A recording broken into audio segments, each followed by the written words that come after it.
Alamin ninyo mga bossing ko kung sino ang nananalbay sa inyo o nanumpa sa inyo o nagpalipad hangin.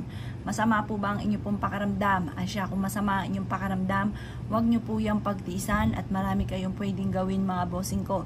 Kumuha po kayo mga bossing ko ng isang butil lamang po mga bossing ko ng bawang. At umarap ka sa gawing silangan sa umaga ng mga bandang alas 7 mga bossing ko. Kung napupurwisyo ka na mga bossing ko, ay sa kanluran nyo po ito gawin. Ngayon pa mga bossing ko, pero dito muna tayo mga bossing ko sa may silangan.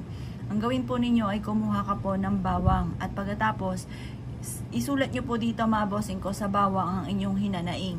Halimbawa po mga bossing ko, isulat nyo po dito kung sino man ang taong nanalbahi sa akin.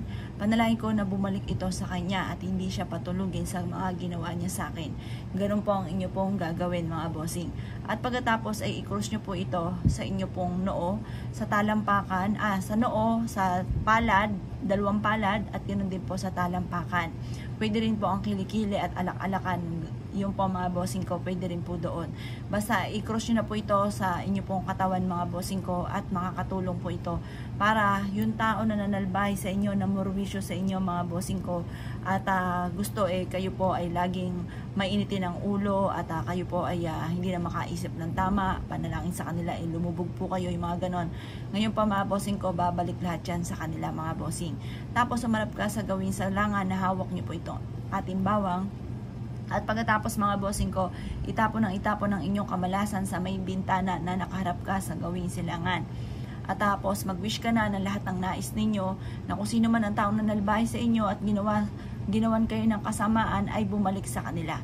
Ganun lang po inyo pong gagawin. At pagkatapos mas mainam na unanin nyo po ito at kapag hindi pa natutuyo, unanin nyo lamang po siya mga bossing ko at pagkatapos kapag napansin nyo natuyo na po yung bawang po natin, itapon nyo lamang po ito. Mas maganda itatapon nyo po ito mga bossing ko sa umaagos na tubig mga bossing.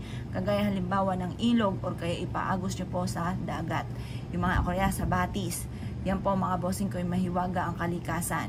Yan po mga bossing ko, itinatapon nyo lahat ang kamalasan nyo.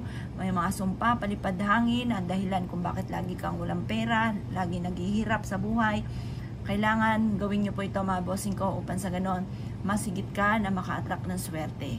Subukan nyo po ito, proven po ito mga bossing at kayo mismo ay makakapansin na matapos nyo po itong gawin, maaaring kung kakilala nyo yung gumagawa sa inyo, meron kang mababalitaan sa kanya na baga marireverse ang mga nagaganap kung lagi kang minamalas or kaya lagi po kayo may karamdaman, babalik din po yun sa kanila mga bossing.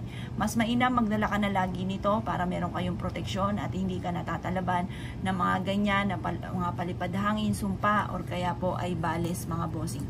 Subukan nyo po ito sa pamamagitan ng simpleng bawang lamang.